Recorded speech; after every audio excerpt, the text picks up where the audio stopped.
नमस्कार मित्रांनो, मी एक फॉरेस्ट ऑफिसर आहे। मी तुम्हाला माझे नाव तर सांगू शकत नाही, पण तुम्हाला माझ्यासोबत घडलेल्या जंगलातील भयानक अनुभव सांगू शकतो। तर मी फॉरेस्ट ऑफिसर म्हणून जवळजवळ 22 वर्ष काम केले आहे। कधी या जंगलातून त्या जंगलात अशा भरपूर पोस्टिंग सुद्धा घेतल्या आहेत, पण जंगल इतके सुंदर असते तेवढेच भयानक ते असते। प्रत्येक जंगलाची, अभयारण्याची वेगवेगळ्या प्रकारची भयानक गोष्टी, भयानक किस्से असतात। त्यापैकी एक थरारक अनुभव मी आज तुम्हाला सांगणार आहे। मी फॉरेस्ट ऑफिसर म्हणून नुकताच रुजू झालो होतो आणि माझी पहिली पोस्टिंग ही पश्चिम बंगालमध्ये एका मोठ्या जंगलात माझी पोस्टिंग केली होती। मी तुम्हाला जंगलाचे नाव सांगू शकत नाही। कुर्सियोन राज्यात ते जंगल आहे। जंगलाला थोड्या अंतरावर एक बॉईज हॉस्टेल होते। हे जंगलामध्ये खून, दरोडेखोर, आत्महत्या, बलात्कार अशा वार्ता आधी भरपूर होत होत्या। पण आता या जंगलाला सरकारने फॉरेस्ट ऑफिसर तैनात करून त्याचे वेगवेगळ्या ठिकाणी बेस बनवून तेथील त्यांचे ऑफिस सुरू केले। त्यामुळे तेथील क्राईम रेट कमी आला आणि त्या जंगलाला सामान्य माणसांसाठी उघडण्यात आले, त्याचे अभयारण्यात रूपांतर केले। त्या जंगलात कोणतेही मोठे प्राणी नव्हते, पण 4 बंगालचे वाघ तिथे होते। पण त्यांना जंगलाच्या एका बाजूला बॅरिकेड लावून ती जागा त्यांना राहण्यासाठी तेथील सरकारने केली होती। त्याच्यामुळे कोणाला धोका त्या वाघांपासून नव्हता। त्या जंगलात लोक कॅम्पिंग करण्यासाठी येत असत, मजा मस्ती करण्यासाठी, तसेच अभ्यास करण्यासाठी लोक तिथे येत असत। त्या जंगलात औषधी वनस्पती मिळत असल्याने तिथे लोकांची बऱ्यापैकी गर्दी असायची। फॅमिली त्या जंगलात पिकनिकला येत होते। ते जंगल डोंगरावर पसरलेले होते। डोंगर होते, पण ते थोडे बारके होते, त्यामुळे त्या जंगलाला अलौकिक सौंदर्य लाभले होते। मी जेव्हा त्या पोस्टला जॉईन झालो तेव्हा पावसाळा सुरू झाला होता, पण आम्हाला ऑफिसर बनण्याआधी सर्व प्रकारच्या वातावरणात राहण्यासाठी ट्रेन केले जाते। हे काम जेवढे वाटते तेवढे सोपे नाही, या कामात जीवाचा धोका असतो। तर या जंगलात मला आलेला अनुभव मी तुम्हाला सांगतो। तर फॉरेस्ट ऑफिसर होणे म्हणजे माणसांना प्राण्यापासून वाचवण्यापुरते काम नाही, तर त्या जंगलाची काळजी घेणे देखील आहे। कॅम्पर्स येऊन कॅम्पिंग करून जात होते, पण तसेच ते त्या ठिकाणी कचरा देखील करत होते। हे चेक करण्यासाठी मी थोड्या वेळातून चक्कर मारून येत होतो। कोणी कचरा केला असेल तर त्यांना स्वच्छ करण्यासाठी सांगत होतो, किंवा मी तेथे कचरा करून कॅम्पर्स गेले असले तरी मी तो स्वच्छ करत होतो, कारण जंगलाला, निसर्गाला स्वच्छ ठेवला पाहिजे असे आम्हाला फॉरेस्ट ऑफिसरच्या ट्रेनिंगमध्ये सक्तीने सांगितले होते। आणि कॅम्पर्सने सांगून ऐकले नाही तर त्यांना ताकीद देत होतो, नाहीतर त्यांना दंड भरायला लावत होतो। असेच एकदा मी चक्कर मारण्यासाठी जंगलात गेलो होतो। त्यावेळी वातावरणही थोडंफार ढगाळ आणि थंड होतं। अशा वातावरणात जंगलात फिरायला फार मस्त वाटते। निसर्गाच्या सानिध्यात शांत वातावरणात फिरण्याची मजा वेगळीच असते। तर मी जात असताना लोक येता जाता पण दिसत होते। मग काय झाले, मी थोड्या लांब गेल्यावर छोट्याशा डोंगराच्या टेकड्यावर मला एके ठिकाणी झाडांच्या मध्ये भरपूर कचरा झालेला आढळला। मी तिथे गेलो आणि पाहिले की इथे कोणाचा तर कॅम्प लागला होता। तो दिसून येत होता, कारण तिथे बिअरच्या आणि दारूच्या बाटल्या, कचरा वगैरे पडलेले होते। आम्ही रेग्युलर लोकांवर लक्ष ठेवून असतो, पण तरी एवढ्या मोठ्या जंगलात येणाऱ्या जाणाऱ्या प्रत्येक माणसाकडे लक्ष देता येत नाही। यामुळे काही वेळा मूर्ख माणसे जंगल घाण करून जातात। आता काय झाले, मी तो कचरा वगैरे स्वच्छ करत होतो, तेव्हाच मला माझ्या डोळ्याच्या कोपऱ्यातून एक लहान मुलगी दिसली। मी तिच्याकडे पाहिले। ती दिसायला सुंदर आणि एखाद्या बावल्यासारखी होती। तिचे वय 9 ते 10 वर्ष असेल। पण इतक्या घनदाट जंगलात या टेकडीवर एका लहान मुलीला एकटे पाहून मला थोडे विचित्र वाटले। पण मला वाटले की ही लहान मुलगी तिच्या घरातल्यांसोबत इथेच कुठेतरी कॅम्पिंगसाठी आली असेल आणि ती हरवली असेल। तर मी तिला हाक दिली, ए मुलगी, ऐक। त्या मुलीने माझे ओरडणे तर ऐकले, पण तिने काही उत्तर न देता जंगलात परत पळून गेली। तर मी पण आपले काम सोडून त्या मुलीच्या पाठीमागे पळालो। जंगलाच्या आत मी तिच्या पाठीमागे जात असताना ती हळूहळू कुठले तर गाणे गुणगुणत होती आणि चालता चालता नाचत चालत होती, जसे छोटी मुले करतात तसे. ती भिल्यासारखी वाटत नव्हती. मीने परत तिला आवाज लावला. आवाज ऐकून तिने पाठीमागे वळून पाहिले, पण ती थांबली नाही. तसेच जंगलाच्या आत जाऊ लागली. आता मला त्या मुलीची काळजी वाटत होती. ही जंगलाच्या बरेच आत हरवून जाऊ नये असे मला वाटत होते, परंतु एकदा तसे झाले सुद्धा. ती माझ्या डोळ्यासमोरून झाडामध्ये गायब झाली. पण तिच्या गाणे गुणगुणणाऱ्या आवाजावरून मी तिच्या जवळ पोहोचलो. म्हणजे ती मला दिसण्यासारख्या अंतरावर मी पोहोचलो. ती एक लहान मुलगी होती. मी तिला भीती दाखवणार नव्हतो, त्यामुळे मी तिच्या जवळ धावत गेलो नाही. तिला चुकून आवाजही लावला नाही. बस मला स्वतःहून थांबू दे असेच वाटत होते, पण ती थांबतच नव्हती. याच वेळी मी आपल्या वॉकी टॉकीवरून दुसऱ्या फॉरेस्ट ऑफिसरशी संपर्क करण्याचा प्रयत्न केला, कारण कोणी दुसरा ऑफिसर जवळपास असता तर त्याने त्या मुलीला वाचवण्याकरता मदत केली असती. पण आश्चर्याची गोष्ट ही की वॉकी टॉकीची बॅटरी डाऊन दाखवत होती. तसे कधी झाले नाही, पण त्यावेळी गडबडीत मी याचा विचारच केला नाही. मीने त्या मुलीला पुन्हा आवाज लावला. ए मुली, घाबरू नको, मी तुझी मदत करण्यासाठी आलो आहे. यावेळी ती पुढे पळता पळता थांबली आणि पाठीमागे वळून माझ्याकडे बघू लागली. मी परत बोललो, घाबरू नको. तुझे आई वडील कुठे आहेत? तू वाट चुकली आहेस का? तू रस्ता विसरली आहेस का? स्मित हास्य देत ती माझ्या चेहऱ्याकडे बघू लागली. तिच्या डोळ्यात अजूनही भीती नव्हती. हरवण्याचा, आई वडिलांपासून लांब असण्याची भीती तिला नव्हती. मी विचार केला की मी तिच्या जवळ गेल्यावर ती परत पळून जाऊ नये. तसेही तिच्या पाठीमागे लागून लागून मी दमलो होतो. मी तिथेच थांबून तिच्या पुढे हात केला आणि म्हणालो, मुली, ए मुली, तुला तुझ्या आई वडिलांकडे परत जाऊया. ते ऐकल्यावर ती तिथून पळून माझ्याकडे येऊ लागली. मला बरे वाटले की या वेळेला तरी ती लांब पळून जात नाही. ती पळत माझ्याकडे येत होती. मी तिला हातात पकडणारच होतो, तेच मी माझ्या डोळ्यासमोर माझ्या आरपार निघून माझ्या पाठीमागे निघून गेली. त्यावेळी मला वाटले की एक थंड हवेचा झोका माझ्या शरीरातून बाहेर पडला आहे. डोळ्यावर विश्वास ठेवणे कठीण होते की आता काय झाले. आता तर ती माझ्या समोर होती. मी केव्हापासून तिचा पाठलाग करत होतो आणि ती आता गायब झाली, तेही असं. मीने याबाबत कोणाला रिपोर्ट केला नाही, पण मी भरपूर वेळ तिला जवळपास शोधत होतो, हा विचार करून की ती परत कुठेतरी गेली असेल. मला माहीत होते की ती इथे नाही आहे, पण माझा मेंदू हे मान्य करत नव्हता की असे काही होऊ शकते. पुढील काही दिवस मी वाट पाहत होतो की कोणीतरी आपल्या मुलीच्या गायब होण्याची रिपोर्ट दाखल करेल, पण कोणी नाही आले. आणि मागच्या काही महिन्यातही असे कोणत्याही प्रकारची रिपोर्ट दाखल झाली नव्हती. खरे सांगायचे तर त्या जंगलात काम करत असताना मीने वेगवेगळ्या प्रकारच्या गोष्टी ऐकल्या होत्या, पण मी स्वतः कधी या गोष्टींवर विश्वास ठेवत नव्हतो. परंतु माझ्या डोळ्यासमोर घडलेल्या या प्रसंगाला मी कसे खोटं ठरवू शकतो? ती मुलगी कोणी माणूस नसून ती एक आत्मा होती. ती लहान मुलगी माहीत नाही कुठून आली आणि केव्हापासून त्या जंगलात होती. पण थोड्या दिवसात मला आणखी एक गोष्ट कळाली होती.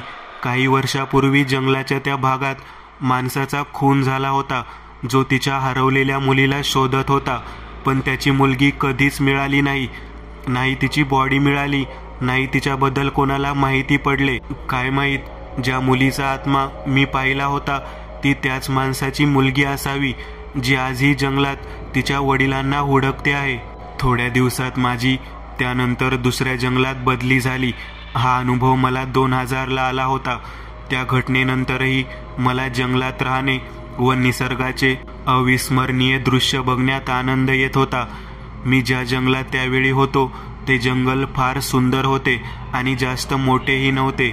या जंगलात माझे कामही कमी होते. नॉर्मल पेट्रोलिंग, सर्च अँड रेस्क्यूचे होते. जेव्हा मला तो अनुभव आला त्यावेळी मला या जंगलात काम करत 3 वर्ष झाली होती. मी सगळ्या प्रकारच्या केसेसवर काम केले होते. लोकांना हुडकणे, वाचवणे, जंगलातील जनावरांपासून माणसांना वाचवणे, नशेडींना जंगलाच्या बाहेर काढणे इत्यादी सगळे रूटीनमध्ये होत होते. पुढे सांगायच्या आधी एक गोष्ट मी तुम्हाला सांगतो की मलाही जंगलात कॅम्पिंग करायला खूप आवडते. जंगलात निसर्गात राहायला मला खूप आवडते. म्हणून मी प्रोफेशन घेतला होता. यामुळे बरेचदा कमी वेळाची म्हणजे 1 ते 2 दिवसांची सुट्टीत घरी न जाता जंगलात कॅम्पिंग करण्यास जात होतो. जंगलातच लांब कॅम्प लावून एकटाच जंगलात रात्रीच्या सन्नाटात किती सुकून मिळतो मी तुम्हाला सांगू शकत नाही. तर असे एक दिवस काय झाले की त्या आठवड्यात मला एकदम 3 सुट्टी मिळाली. तर मीने प्लॅन केला की यावेळी घरी जाण्याऐवजी जंगलातच कॅम्प लावून सुट्टी साजरी करणार. जसं की मी सांगितले होते की माझी जॉब ह्या जंगलात होती, त्यामुळे मी मला वेळ मिळेल तसा या जंगलात कॅम्पिंग करत होतो. यामुळे जंगलाच्या कानाकोपऱ्याची मला माहिती होती. तो शुक्रवारचा दिवस होता. दुसरा फॉरेस्ट ऑफिसर आठवडाभर सुट्टीवर जाणार होता. यामुळे त्या आठवड्यात त्याची एक्स्ट्रा ड्युटी लावण्यात आली होती आणि मला 3 सुट्टी एकत्र दिली होती. मी विचार केला की यावेळी जंगलातील अशा भागात कॅम्प करतो जो मी अजूनही पाहिला नाही. हा विचार करून मी जंगलाच्या आतल्या साईडच्या भागात गेलो. माझ्याकडे माझे कंपास होतंच. जंगलाच्या भागाचा चांगला अंदाज पण मला होता. यामुळे रस्ता विसरण्याची भीतीही नव्हती. मला अशा ठिकाणी जायचे होते की तिथे कोणी माणूस येऊ शकत नाहीत. सर्व बाजूला निसर्ग आणि फक्त मी पोहोचलो. आपला टेंट लावला आणि निसर्गाच्या सानिध्यात मग्न झालो. सर्व बाजूला शांतता. फक्त जंगलातल्या पक्ष्याचा आणि प्राण्यांचा आवाज मन शांत वाटत होते. पहिली रात्र शांत संपली. टेंटच्या आत रात्री जंगलाच्या हलक्या आवाजात झोपणे असे वाटत होते की मी तुम्हाला सांगू शकत नाही. आणि शनिवारी सकाळी 4:30ला वेगळ्या फिलिंगने माझी झोप मोडली. मी तुम्हाला सांगू शकत नाही की मला त्यावेळी किती विचित्र वाटत होते. मी टेंटमध्ये एकटाच होतो आणि मला माहीत होते की मी जिथे आता आहे तिथून काही किलोमीटरवर कोणी नव्हते. तरी एक प्रकारची वेगळी भीती वाटत होती. तशी भीती मला रात्री व टेंट लावताना वाटली नव्हती. आता सकाळ होताना अचानक भीती वाटणे हे मला कळाले नाही. असे वाटत होते की कोणी मला मनात बोलत होते की ही जागा तुझ्यासाठी नाही आहे, तू इथून जा. मी त्याकडे लक्ष न देण्याचा प्रयत्न करत होतो. तरीही माझ्या मनाला चांगले वाटत नाही. म्हणून मी माझे टेंट आणि सामान पॅक करू लागलो. तोवर सकाळही होत होती, त्यामुळे मलाही चांगले वाटू लागले. मी तिथून थोड्या पुढे जाऊन तिथे आपला टेंट लावला. पूर्ण दिवस नीट शांततामय गेला. रात्री 7च्या आसपास मी झोपण्याचा प्रयत्न करू लागलो. रात्रही झाली होती. झोपून मला 1 तास झाला होता. झोप पण आलीच होती. तेव्हाच मला ती विचित्र भीती अचानक परत वाटू लागली. सकाळी माझी झोप मोडली होती तेव्हा मला असे काही दिसले नाही. पण आता जेव्हा झोप मोड झाली तेव्हा मला ते दिसले. ती एक आगळी वेगळी लाईट होती. मी जसे सांगितले होते की लोकांची वस्ती या जागेपासून खूप खूप किलोमीटर लांब आहे आणि त्या व्यतिरिक्त ती कोणत्या जळणाऱ्या जाळासारखेही दिसत नव्हते, तर वेगळीच रंगीत लाईट होती. जंगलाच्या मधोमध अशी रंगीत लाईट मी आपल्या भर आयुष्यात अशी पाहिली नव्हती, नाही ऐकली होती. पहिले वाटले की तिथे कोणी दुसरा कॅम्पर्स आहेत, तिथे जाळ लावून कॅम्पिंग करत आहेत. पण असे नव्हते. तो जाळाचा प्रकाश नव्हता. पहिलं तर ती झाडाच्या मध्ये चमकताना दिसत होती, पण ती मध्ये वर हवेत देखील उडताना दिसत होती. ती लाईट विचित्र होतीच, पण जेव्हा जेव्हा मी त्याच्याकडे बघत होतो तेव्हा जंगलातून कोणताच आवाज येत नव्हता. असे वाटत होते की जंगल शांत झाले आहे. त्या लाईटमधून कोणता आवाज येत नव्हता. तरी जंगलातील नॉर्मल आवाजही बंद झाली होती. काही वेळ ते लाईट त्या झाडांमध्येच फिरत होती. मी त्यांना डोळे फाडून बघत होतो. 2 ते 3 मिनिटे त्या 6 ते 7 लाईट, कोणती लाल तर कोणती निळी, हिरवी, पिवळी इत्यादी लाईटा अचानक गायब झाल्या. आणि गायब झाल्यावर जंगलातला आवाज देखील परत आले. जसे आवाजाचे प्ले बटन परत चालू केले आहे. आता झोप तर येत नव्हती. एकदा विचार केला की परत जाऊ, पण मी जीप ज्या ठिकाणी पार्क केली होती ती फार लांब होती. त्यामुळे मी ठरवले की आज रात्र इथे घालवून सकाळी परत निघून जावे. मी आपल्या टेंटमध्ये झोपून होतो, पण यावेळी मीने टेंट पूर्ण बंद केला नाही. डोळे बाहेरच बघत होते आणि रात्री 11 वाजता ते लाईट मला परत आकाशात उडताना दिसू लागली. यावेळी त्या लाईट पहिल्यापेक्षा जवळ वाटत होती. जास्त चमकत नव्हती, पण अंधारात दिसत होत्या. त्या सर्व लाईट अचानक आकाशात आल्या होत्या. असे वाटत होते की त्या कशाच्या तरी वर फिरत आहेत. यावेळी सुद्धा त्या लाईट 2 ते 3 मिनिट तिथे फिरून परत आकाशातच गायब झाल्या. मला कळत नव्हते की हे काय चालू आहे. मी त्यावेळी ड्युटीवर नव्हतो, त्यामुळे माझा रेडिओ फोनही माझ्याजवळ नव्हता. माझ्याकडे कोणताच रस्ता नव्हता. टेंटमध्ये रात्र काढण्याव्यतिरिक्त मी टेंटच्या आतच झोपून होतो. झोप गेली होतीच. मला पक्के माहीत होते की त्या लाईटा परत येणारच, आणि झालेही असेच. रात्री 2 वाजता मला त्या लाईट परत दिसू लागल्या, पण यावेळी मी भिलो नाही. त्या लाईटा तसेच आकाशात आल्या आणि जंगलात फिरू लागल्या. माझी नजर त्या लाईटावरच होती. तेव्हा मी पाहिले की त्या लाईटा वेगात माझ्याकडे येत आहेत. म्हणजे झाडांच्या मधूनच त्या एवढ्या वेगात येत होत्या की त्या हवेच्या बनल्या आहेत. मी पळण्यासाठी टेंटमधून निघालो. तेवढ्यात त्या लाईटा माझ्या डोक्यावरती होत्या. त्यानंतर काय झाले मला माहीत नाही, पण जेव्हा माझे डोळे उघडले तेव्हा सकाळचे 9 वाजले होते. आणि मी कुठे होतो माहीत आहे? आपल्या टेंटमध्ये नाही, तर आपल्या जीपमध्ये, जी मीने टेंटपासून 4-5 किलोमीटर लांब पार्क केली होती. मी तुम्हाला सांगतो की मीने रात्री कोणताच नशा केला नव्हता. नाही मला कोणता मानसिक आजार आहे. मला नाही माहीत आपल्या कॅम्प साईडपासून एवढ्या लांब कसे आलो, आणि रात्री माझ्यासोबत 7 तास काय झाले हे मला माहीत नाही. या अनुभवाबद्दल मी कोणाला सांगितले नाही, आमच्या डिपार्टमेंटमध्ये देखील नाही. कोण माझ्यावर विश्वास ठेवणार होते? ते भूतच होते का, आणि काही जसे एलियन, ते मला माहीत नाही. पण मी त्यानंतर एकटे कॅम्पिंग करण्यासाठी कधी गेलो नाही. तिसरा अनुभव. वाटत आहे आज रात्री जोरात पाऊस पडणार आहे. राजेश बाईकला रस्त्याच्या मध्ये थांबवून बोलला, आपल्याला इथून परत जायला पाहिजे. श्यामने एक वेळ आकाशात आणि एक वेळ राजेशकडे पाहत बोलला, नरेंद्र भाऊंना मी पहिलाच हो म्हणालो आहे. आपल्याला जावं तर लागेलच. आणि तुला माहीतच आहे की नरेंद्र भाऊ कसे माणूस आहेत. त्यांना नाही म्हणणे म्हणजे धोका ओढवून घेणे होय. राजेशने ऐकून फक्त मान हलवली आणि बाईक स्टार्ट करणार तोवर श्यामने म्हणले, थांब, यापुढे गाडी मी चालवतो. आणि बाईक चालू करून ते दोघे पुढे निघून गेले. नरेंद्र भाऊ एका राजकारण पार्टीचे सदस्य होते. त्यांच्याकडे भरपूर पैसा होता. जवळपासच्या एरियात त्याचे वट आणि वजन होते. असा माणूस राजकारणात गेला नसता तर आश्चर्यच होते. आणि आज रात्री त्याचा मोठा आणि खतरनाक शिकारीचा प्लॅन होता. ते आपल्या जवळपासच्या एरियात शिकार करत होते, पण आज त्यांनी आपल्या घरापासून लांब एका जंगलात शिकार करण्याचा बेत आखला होता.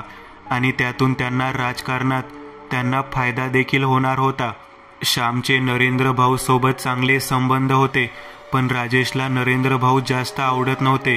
राजेश फक्त श्यामनी सांगितल्यामुळे शिकारीला आला होता, पण ते शिकारीला कुठे चालले होते ते राजेशला माहीत नव्हते. पण एक गोष्ट होती, राजेशला शिकार करायला येत नव्हती, पण त्याला जंगलाबद्दल आणि जनावराबद्दल चांगली माहिती होती. त्यामुळे श्याम त्याला सोबत घेऊन गेला होता. अर्ध्या तासात श्याम आणि नरेश एका जंगलापाशी पोहोचले. पुढचे जंगल दाट आणि भयानक होते.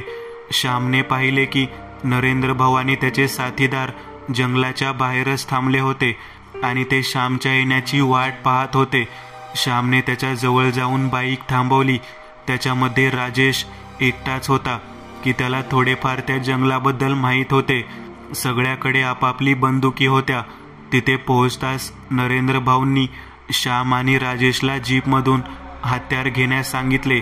श्यामने पाहिले की गाडीच्या सीटच्या खाली कुऱ्हाड, तलवारी, चाकू ठेवली होती. श्यामने त्याच्यासाठी एक तलवार आणि राजेशसाठी एक कुऱ्हाड देत होता, पण राजेशने कुऱ्हाड घेण्यास नाही म्हणले. त्याचा शिकार करण्याचा काही इरादा नव्हता. श्यामने जबरदस्ती त्याच्या हातात कुऱ्हाड दिली. तेवढ्यात नरेंद्र भाऊंनी तोंडातले पान थुंकत सर्वांना म्हणले, नीट ऐका. असे कळाले आहे की या जंगलात एक खुंखार जनावर आहे जो काही दिवसांपासून आजूबाजूच्या गाववाल्यांना त्रास देतो आहे. कधी कुठल्या पाळलेल्या प्राण्याला तर कधी माणसांवर हल्ला करत आहे. पहिला आपण त्या जनावराला हुडकून त्याला जिवंत पकडण्याचा प्रयत्न करू. जिवंत पकडण्यात आला तर ठीक, नाहीतर त्याचे मृत शरीर घेऊनच बाहेर पडायचे या जंगलाच्या. आणि जसे की आम्ही आधी सांगितले होते की आम्ही इथेच पार्टीचा इंतजाम केला आहे, तर त्या जनावराला पकडून आपण इथेच रात्रभर पार्टी करूया आणि सकाळ होताच त्या जनावराला जिवंत अथवा मृत आपण गाडीला पाठी बांधून आजूबाजूच्या गावात फिरवायचे, कारण लोकही बघू देत की नरेंद्र भाऊ काय आहे. तिथे उपस्थित सर्व लोक नरेंद्र भाऊचा जय जयकार करू लागले. नरेंद्र भाऊंनी सर्वांना शांत करत पुढे सांगायला सुरुवात केली. तर यापुढे आपण 2 ग्रुपमध्ये होऊन आणि 2 वेगवेगळ्या रस्त्यावरून जंगलात जायचे. जो ग्रुप त्या जनावराला जिवंत व मृत पकडून गाडीपर्यंत घेऊन येईल, दिसणाऱ्यांना सांगण्यासाठी गाडीचा हॉर्न 2 मिनिट वाजवणार. आणि कोणाला ते जनावर मिळाले नाही तर पहिला आहे की गाडीचा हॉर्न काही सेकंदांनी 3 वेळा वाजवा, त्यामुळे बाकी लोकांना कळेल की पुढे काय करायचे आहे. हॉर्न ऐकल्यावर सर्वजण परत गाडीपाशी जमा व्हायचे. कळालं का सगळ्यांना? सगळ्यांनी हो म्हणले. त्यावेळी राजेश चूप होता. जसे की नरेंद्र भाऊचे बोलणे ऐकून तो घाबरला होता. त्याने श्यामला पाठीमागं आडले आणि म्हणाला, मी नाही जाणार या जंगलात. श्यामने त्याला थोडा वेळ चूप बसण्यास सांगितले. राजेशने हळू आवाजात बोलला, श्याम, तुला माहीत नाही का, तो साधा जनावर नाही. तो मीने लोकांकडून ऐकले आहे. तो मानव वाघ आहे, म्हणजे वेअरवुल्फ, जो लोकांना मारून झाडावर लटकवतो. श्याम त्याला गप्प बसवत म्हणाला, माहीत आहे की या जंगलात भेडी आहे. येथील लोक त्याला मानव वाघ म्हणतात. पण आहे तो माणूस ना. जिवंत पकडू शकलो नाही तर काय झाले, आपण एवढी माणसे आहोत, मिळून त्याला मारू शकतो ना. राजेश बिनकामाचा यात अडकला होता. तर जसे नरेंद्र भाऊंनी सांगितले होते तसे 2 ग्रुपमध्ये जमले आणि वेगवेगळ्या रस्त्यांनी जंगलात घुसले. तेथील लोक सकाळी सुद्धा त्या जंगलात जाण्यासाठी घाबरतात आणि हे रात्री चालले होते. राजेश तर श्यामच्या सोबत होता. त्याच्यासोबत चालणाऱ्या लोकांकडे टॉर्च होती. श्याम आणि राजेश त्याच्या पाठीमागे जात होती. तेव्हा श्यामने पाहिले की जंगलात एका बाजूला दगडांचा ढीग लागला होता. ते बघून त्याने सर्वांना विचारले, इथे हा दगडांचा ढीग कसा काय आहे?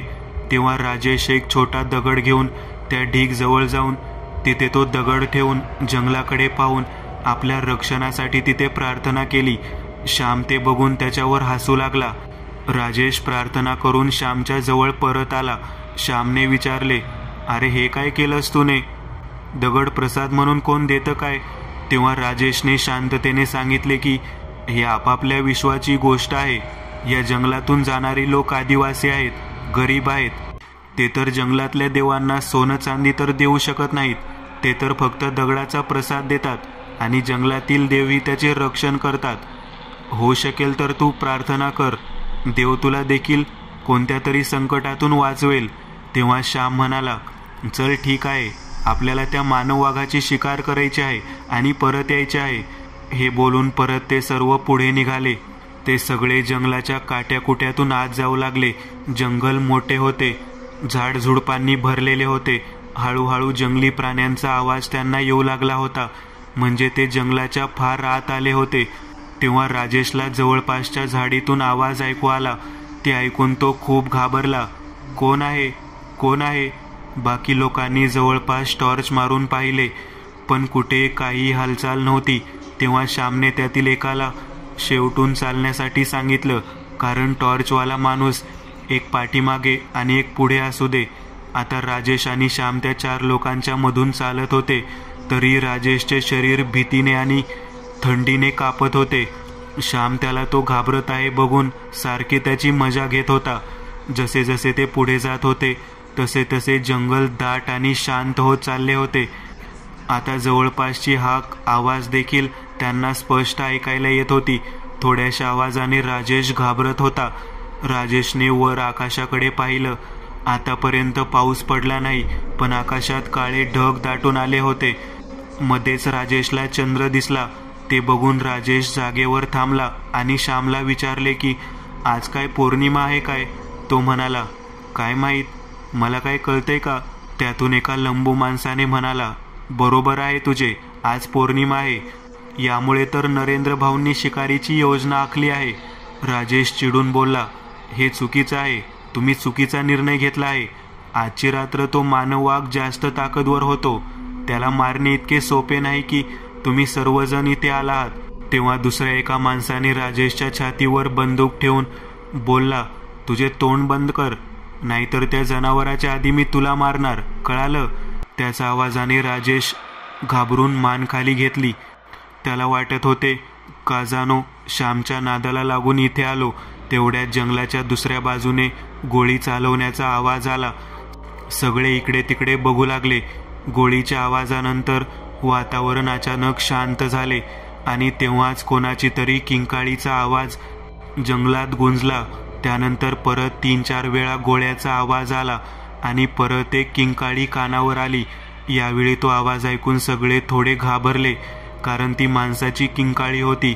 तेव्हा त्यातल्या एका माणसाने बोलला, अरे ही त्या मानव वाघाची पण किंकाळी असू शकते ना, म्हणजे नरेंद्र भाऊंनी त्याला मारले असेल असे वाटते. राजेशने त्याच्या एका हातातली टॉर्च घेऊ पाहत होता. मला टॉर्च पाहिजे, श्याम म्हणाला. अरे घाबरतोस काय, आता थोड्या वेळात गाडीचा हॉर्न ऐकायला येईल, शिकार झाली आहे. ते सगळे हॉर्नची वाट बघत तिथेच बसले. कोणी झाडाला टेकून तर कोणी दगडाला टेकून बसली होती. जंगलाच्या त्या साईडला काय झाले होते ते कोणाला माहीत नव्हते. ते सगळे शिकार झाली असेल म्हणून तिथे बसले होते आणि त्याला हॉर्न ऐकायला मिळेल. पण तेव्हाच परत बंदुकीच्या गोळ्याचा आवाज आला. त्यासोबत लोकांच्या ओरडण्याचा आवाज त्यांना आला. ते थोडा वेळ चालले आणि परत सर्वत्र शांतता पसरली. तो आवाज ऐकून सगळे जागेवरून उठले. श्याम राजेशच्या जवळ येत म्हणाला, काहीतरी गडबड आहे. एवढ्या गोळ्याचा आणि लोकांच्या किंकाळण्याचा आवाज सोबत येणे म्हणजे काहीतरी गडबड नक्की आहे. श्याम हे बोलला तेवढ्यात लांडग्याच्या गुरगुरण्याचा आवाज त्यांना आला. ते ऐकून राजेश समोर येऊन बोलला, बघा, माझे ऐका, मानव वाघ माणसापेक्षा जास्त हुशार असतो. म्हणूनच तर शिकार केल्यानंतर माणसे तर शिकार करायला नंतर शिकतात, पण ते जन्मताच शिकारी असतात. त्याहून त्याच्याकडे मानवी मेंदू असतो, त्यामुळे ते अजूनही खतरनाक असतात. आणि आपल्याला माहीतही नाही इथे किती मानव वाघ आहेत. एकापेक्षा जास्त असले तर आपण काय करायचे? त्यामध्ये 2 माणसे अशी होती, त्यांना त्याच्या ताकदीवर भरपूर अहंकार होता. ते श्याम आणि राजेशचे बोलणे ऐकून त्याच्यावर हसत बोलू लागले, अरे भित्र्यांनो, एवढीच भीती वाटत होती तर आधी सांगायचे, तुम्हाला गाडीतच बसवून आलो असतो. आणि आता इथे आलाच आहे तर एक गोष्ट लक्षात ठेवा, आपण आता बिना शिकार करता इथून जायचे नाही. कोणी जाण्याचा प्रयत्न केला तर न विचार करता गोळी आरपार करीन, कळालं? येऊ द्या त्या मानव वाघाला, आम्ही दोघेच त्याच्यासाठी पुरेसे आहोत. ते ऐकून बाकीचे सगळे त्याच्याकडे झाले. राजेशची हालत अशी झाली होती की एकटा जंगलाच्या बाहेर जाण्याची त्याची हिंमत नव्हती. त्याला चांगलेच माहीत होते तो मानव वाघ 1-2 आरामात आटपू शकतो. जेवढी लोक सोबत असतील तेवढीच आपली ताकद राहील व जास्त लोक पाहून मानव वाघ हल्ला करणार नाही. तर राजेश तिथेच थांबला. श्यामला काही कळत नव्हते कोणासोबत जावे, पण तोही ताकदवर लोकांसोबत राहणार होता. मग तोही त्या ताकदवर लोकांच्या साईडला गेला आणि राजेश एकटा पडला. ते ताकदवर माणूस राजेशकडे पाहून हसू लागला. त्याने त्याच्या जड आवाजात म्हणले, आता चला, आपल्याला त्या गोळ्याच्या आवाजाकडे जायचे आहे. सगळेजण आपापले डोळे आणि कान उघडे ठेवा. ते परत जंगलाच्या मध्यातून त्या आवाजाच्या दिशेने जाऊ लागले. ते रस्ता शोधत शोधत अर्ध्या तासापासून चालत होते. सगळीकडून जंगली जनावरांचे आवाज येत होते. ते चालत जातच होते. तेवढ्या श्यामचा पाय कशात तरी अडकला. राजेश त्या दिशेने टॉर्च मारून पाहिली तर तेथे बंदूक पडली होती.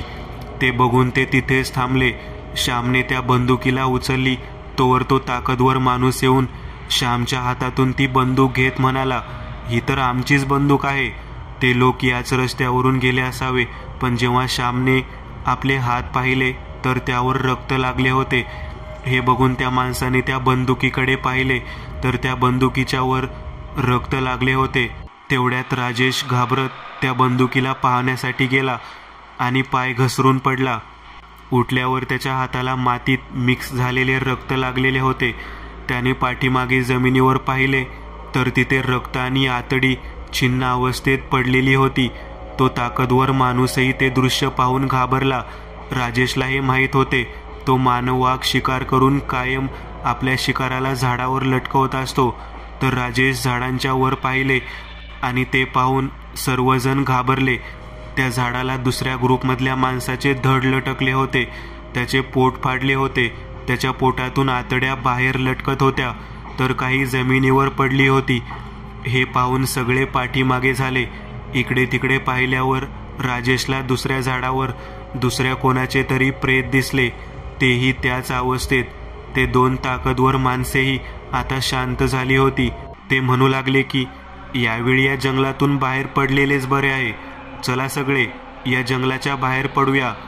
ते बोलताच परत एकदा घुरघुरण्याचा आवाज त्या सर्वांना आला आणि ते ऐकून सर्वजण जंगलाच्या बाहेरच्या दिशेला पळू लागले. ते आपला जीव मुठीत घेऊन पळत होते. सगळे आपापल्या ताकदीने पळत होते. त्यातून काही लोक पुढे होते आणि ते ताकदवर माणसे त्याच्या पाठीमागे होती. धिप्पाड शरीर यष्टी असल्यास त्यांना पळण्यात अडचण येत होती. तेव्हा अचानक ढग गडाडले आणि पाऊस सुरू झाला. विजा चमकू लागल्या. त्या प्रकाशात त्यांना एकमेकांच्या पळणाऱ्या सावली दिसत होत्या. तर पावसामुळे जमिनीवर चिखल झाला होता. कपडे देखील भिजले होते. त्यामुळे पळण्याचा वेग कमी झाला होता. आम्ही पळून पळून फार थकलो होतो. थोड्या वेळात सगळी एक एक करून एका ठिकाणी थांबले. पण ते 2 लोक अजूनही सगळ्याच्या मागे होते. अजून पळत होते. ते ओरडत होते, आमच्यासाठी थांबा. आणि तेवढ्यात त्या वादळी पावसाच्या आवाजामध्ये त्या मानव वाघाची डरकाळी त्या जंगलामध्ये गुंजली. ते ऐकून परत सगळे ताकद लावून पळाले. सगळे फार थकले होते. राजेश तर हाफहाफत होता. त्याला असे वाटत होते की त्याचे हृदय बाहेर पडते की काय. शरीराच्या क्षमतेपेक्षा जास्त पळाल्यामुळे त्याच्या नाकातून रक्त येत होते. ते सगळे पळतच होते. तर त्यांना जोरजोरात हॉर्नचा आवाज येऊ लागला. ते थांबले आणि एक एक करून एका ठिकाणी जमा झाले. एक जण हाफहाफत बोलला, हे काय होते? तर दुसरा माणूस आनंदी होऊन बोलला, त्या दुसऱ्या ग्रुपचे लोक अजूनही जिवंत आहेत आणि त्यांनी त्या मानवी वाघाची शिकार केली आहे. राजेश बोलला, पण मला वाटत नाही अजूनही धोका टळला नाही. त्यातील एका माणसाने बोलला, असे आहे तर धावा. जे असेल ते तिथे जाऊन पाहूया. आपल्या गाडीपासून आपण थोड्याच अंतरावर आहे. आणि ते लोक परत पळाले. राजेशच्या अंगात पळण्यासाठी ताकदच नव्हती. राजेश कसे तरी आपल्या शरीराला पळवत होता. श्यामची देखील तीच हालत होती. पण तो मध्ये मध्ये राजेशसाठी थांबत होता आणि त्याला पळण्यासाठी सांगत होता. तरी एका जागेवर राजेशने श्यामचा हात धरून त्याला थांबवले.